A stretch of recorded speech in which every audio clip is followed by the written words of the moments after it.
BJP ने बहुत सोच समझकर 2024 के चुनाव में 370 का टारगेट रखा है। 370 की संख्या पूरे चुनाव में देश को बार बार ये याद दिलाती रहेगी कि बीजेपी वही पार्टी है जिसकी सरकार ने कश्मीर से 370 को हटा दिया। लेकिन 370 के आंकड़े को छूना भी इतना आसान नहीं है और ये इतनी बड़ी चुनौती है कि खुद मोदी अब चुनावी मैदान में उतर चुके हैं और भारतीय जनता पार्टी ने अपनी पूरी जान झोंक दी है। और दूसरी तरफ इंडी गठबंधन की सीट शेयरिंग की खबरें भी अब लगातार सामने आने लगी हैं।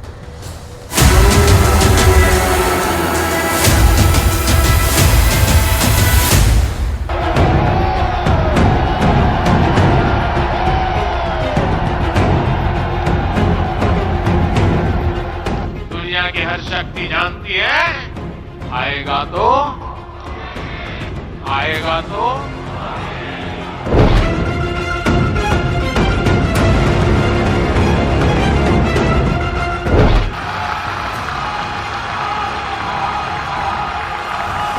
आज की राजनीति में सबसे बड़ा सवाल ये है कि प्रधानमंत्री मोदी ने बीजेपी के लिए 370 सीटें जीतने का लक्ष्य रखा है और क्या बीजेपी इस लक्ष्य को प्राप्त कर पाएगी या फिर नहीं। अब की बार एनडीए सरकार 400 पार। 24 का चुनाव जीतने को लेकर विपक्ष कितने आत्मविश्वास से भरा हुआ है, इसकी कलई तो इसी बात से खुल जाती है कि खुद केजरीवाल ही कह चुके हैं कि वो 2029 तक मोदी को हरा पाने में सक्षम नहीं हो पाएंगे। दरअसल विपक्ष कोशिश ये कर रहा है कि किसी तरह बीजेपी को 272 से पहले यानी कि बहुमत के आंकड़े से कुछ कम सीटों पर रोक सके और इसके लिए गठबंधन बनाने की कवायद अब चुनाव से ठीक पहले नजर आने लगी है। गठबंधन की ये कवायद जो पिछले साल जून के महीने से शुरू हुई थी, इस साल फरवरी के महीने तक आते आते खत्म हो गई जब नीतीश कुमार ने बीजेपी के साथ आने का फैसला किया।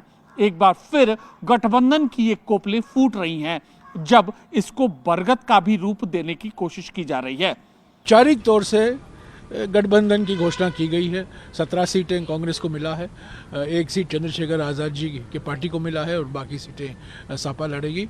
और समय लगा अंतिम रूप देने के लिए, हमें कुछ लेना पड़ा, हमें कुछ देना पड़ा, तो कुछ कॉम्प्रोमाइज़ का यही है ना। बार ये कहा जाता था कि कांग्रेस पार्टी सुस्त है, सोई हुई है, वो इंटरेस्टेड नहीं है, दिलचस्पी नहीं दिखा रही है गठबंधन में। हमेशा कहा करता था ये समय लगता है अंतिम रूप देने में। और देखिए ये पार्टियों के साथ हम विधानसभा में लड़ रहे हैं, हमारा मुकाबला इन पार्टियों के साथ है, पर राष्ट्रीय स्तर पर हमने इंडिया गठबंधन बनाया है तो कुछ समय लगा पर हो गया।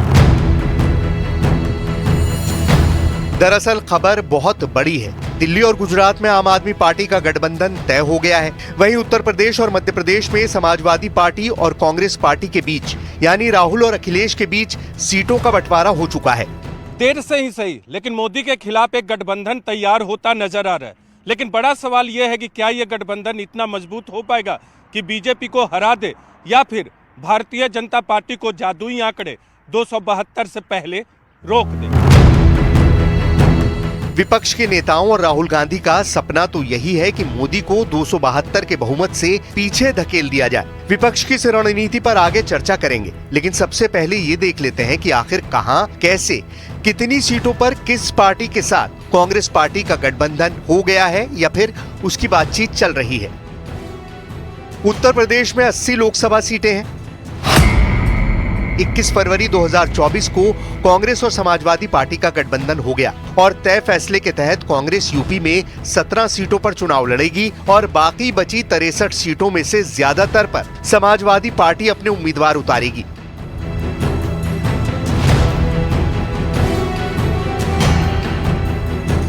गठबंधन हो भी जाए फिर भी उत्तर प्रदेश राहुल और अखिलेश के लिए सबसे कठिन मोर्चा है, क्योंकि यूपी में न सिर्फ प्रधानमंत्री मोदी के साथ सीधी लड़ाई है जिनकी संसदीय सीट काशी में है, बल्कि विपक्ष की लड़ाई प्रधानमंत्री मोदी के साथ मुख्यमंत्री योगी से भी है। और रामलला की प्राण प्रतिष्ठा के बाद यहाँ पर बीजेपी को पीछे कर पाना कठिन काम है।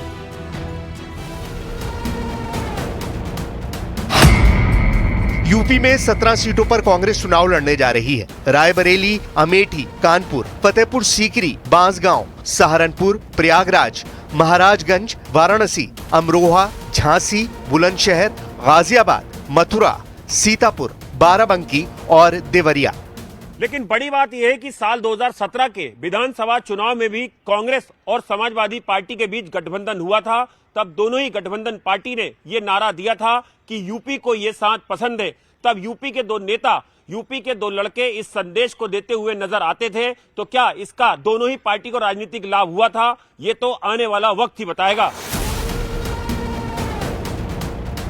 समाजवादी पार्टी में ही मौजूद समाजवादी पार्टी के सबसे बड़े मुस्लिम चेहरे आजम खान भी कांग्रेस के साथ गठबंधन के कटु आलोचक रहे हैं और ऐसे में समाजवादी पार्टी को अंतर विरोधों का सामना भी करना पड़ सकता है। समाजवादी पार्टी और कांग्रेस का गठबंधन मध्य प्रदेश में भी हो गया है, जहां पर 29 सीटें हैं।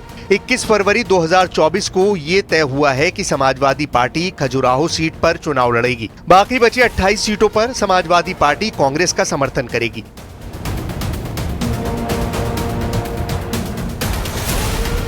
मध्य प्रदेश में 10% से ज्यादा यादव वोट होने का दावा किया जाता है, लेकिन बीजेपी ने मोहन यादव को ही मध्य प्रदेश का मुख्यमंत्री नियुक्त किया है। ऐसे में क्या यादव वोट अखिलेश को चुनेगा, ये बड़ा सवाल है। दिल्ली और गुजरात में भी आम आदमी पार्टी और कांग्रेस के बीच गठबंधन तय हो गया है।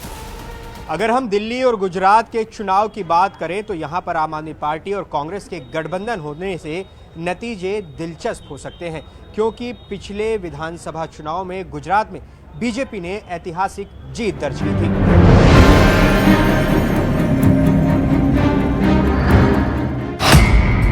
दो 2023 के विधानसभा चुनाव में गुजरात में बीजेपी को 52% वोट मिला था, कांग्रेस पार्टी को 27% वोट मिला, आम आदमी पार्टी को 12% वोट मिला। यानी जो मोदी विरोधी वोट था वो आम आदमी पार्टी और कांग्रेस पार्टी के बीच बढ़ गया था और तब बीजेपी को ऐतिहासिक सफलता मिल गई। ऐसी स्थिति में अगर आम आदमी पार्टी और कांग्रेस पार्टी गुजरात में मिलकर चुनाव लड़ रहे हैं तो निश्चित तौर पर मोदी विरोधी वोट नहीं बटेगा और इससे बीजेपी के लिए चुनौती थोड़ी बढ़ेगी। लोकसभा चुनाव में इलाके इतने बड़े होते हैं, वोटरों की संख्या इतनी ज्यादा होती है कि जीत और हार का फर्क चुनाव में ज्यादा होता है। ऐसे में दिल्ली और गुजरात में कांग्रेस और आपका गठबंधन पीएम मोदी को चुनौती तो दे सकता है, जीत और हार के फासले को भी कम कर सकता है, लेकिन बीजेपी को मोदी के किले में हराना थोड़ा मुश्किल होगा। सरकार थी तब भी हम ही जीते, अब भी हम ही जीतेंगे, क्योंकि कांग्रेस का चेहरा बेनकाब हो गया। जनता ठगा हुआ महसूस करती है, वायदे देके मुकर गए। लोग प्रियंका गांधी का वीडियो दिखा रहे हैं जो वो भाषण दे रही है कि 5-5 लाख सरकारी नौकरी देंगे। लोग इनका घोषणा पत्र दिखा रहे हैं जहां पे कहा गया कि 5 लाख सरकारी नौकरी देंगे और मुख्यमंत्री और बाकी नेता उससे मुकर जाते हैं। ये अपने आप में दिखाता है कि वोट से पहले कुछ भी बोलते हैं और वोट के बाद मुकर जाते हैं। इस बात की खुशी है कि फाइनली कई दिन की चर्चाओं के बाद सीट शेयरिंग फाइनल होकर आज उसकी घोषणा हो गई है। काफी लोग कयास लगा रहे थे कि और उम्मीद कर रहे थे, खासकर भारतीय जनता पार्टी के ये अलायंस नहीं होगी, लेकिन इंडिया अलायंस के सभी घटक दल इस अलायंस को सफल बनाने के लिए प्रतिबद्ध हैं। जहां तक की कैंपेनिंग की बात है, अभी सीट शेयरिंग की घोषणा हुई है। जल्द ही सब सीटों पे सब राज्यों में कैंपेन कमिटीज बनाई जाएंगी, कोऑर्डिनेशन कमिटीज बनाई जाएंगी।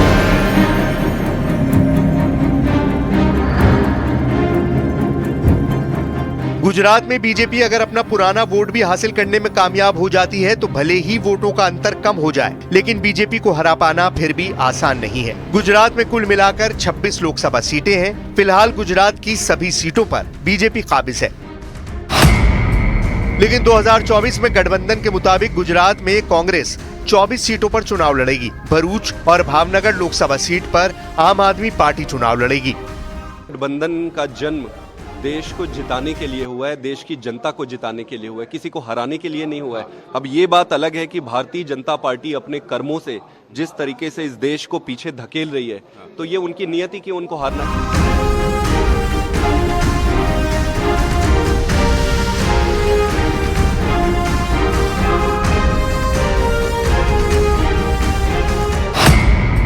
इसी तरह दिल्ली में कुल 7 लोकसभा सीटें हैं। आम आदमी पार्टी दिल्ली में 4 और कांग्रेस 3 सीटों पर चुनाव लड़ेगी।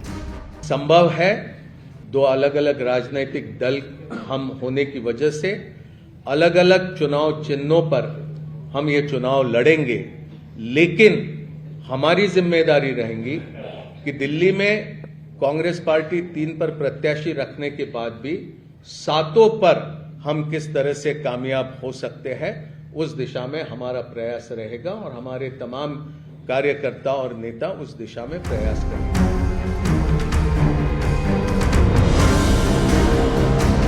अगर बात करें दिल्ली में हुए कांग्रेस और आम आदमी पार्टी के गठबंधन की, तो यहां भी लगातार पिछले 2 लोकसभा चुनाव से बीजेपी क्लीन स्वीप कर रही है। अब यहां पर आम आदमी पार्टी और कांग्रेस पार्टी के बीच में गठबंधन हो गया है। यहां भी बीजेपी को अपना वोट शेयर बढ़ाने में चुनौतियां नजर आएंगी, क्योंकि मोदी विरोधी वोट को एकजुट करने की कोशिश चल रही है। कहावत सुनी होगी आपने, चोर चोर मौसेरे भाई, और यही हो रहा है अब दिल्ली में आम आदमी पार्टी और कांग्रेस के बीच।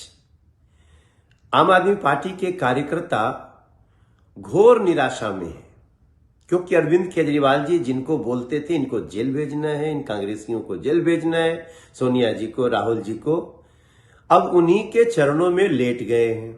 कांग्रेस के कार्यकर्ता भी हताश हैं।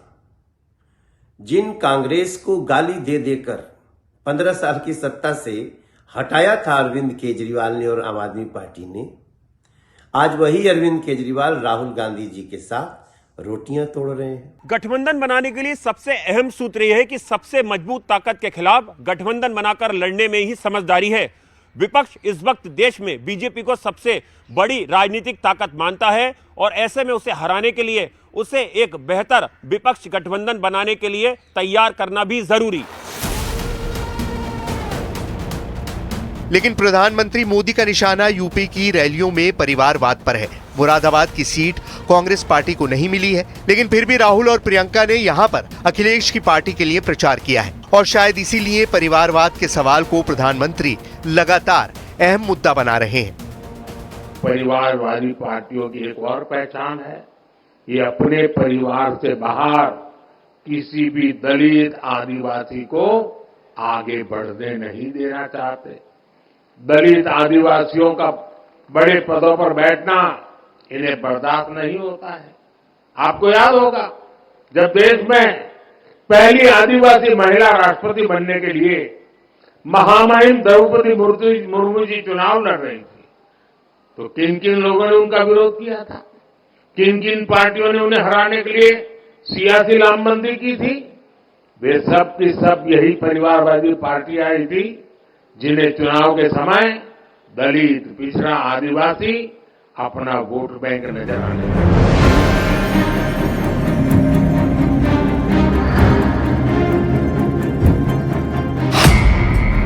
अहम बात यह है कि हरियाणा के अंदर भी आम आदमी पार्टी और कांग्रेस में समझौता हुआ है, जहां कुल 10 सीटें हैं। हरियाणा में 9 सीटों पर कांग्रेस लड़ेगी और 1 सीट कुरुक्षेत्र पर आम आदमी पार्टी का प्रत्याशी लड़ेगा।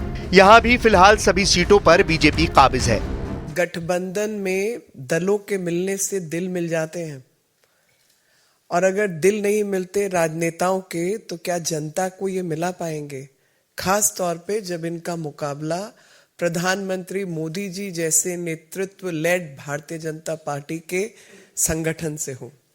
एक ऐसा संगठन जहां पर कार्यकर्ता पहले है और हर बड़ा नेता कार्यकर्ता पहले है, नेता बाद में है।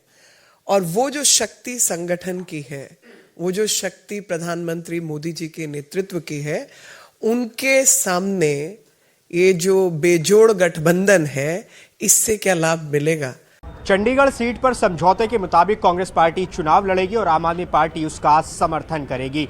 लेकिन पंजाब में आम आदमी पार्टी और कांग्रेस के बीच बात नहीं बन पाई है, लिहाजा दोनों दल पंजाब में अलग अलग चुनाव लड़ेंगे। इन राज्यों के अलावा भी अभी बिहार की 40 सीटों पर राहुल और तेजस्वी के बीच सीट शेयरिंग मार्च को होनी है। महाराष्ट्र की 48 सीटों को लेकर भी 27 फरवरी को होने वाली महाविकास अघाड़ी की बैठक में फाइनल शेयरिंग फार्मूला आ सकता है।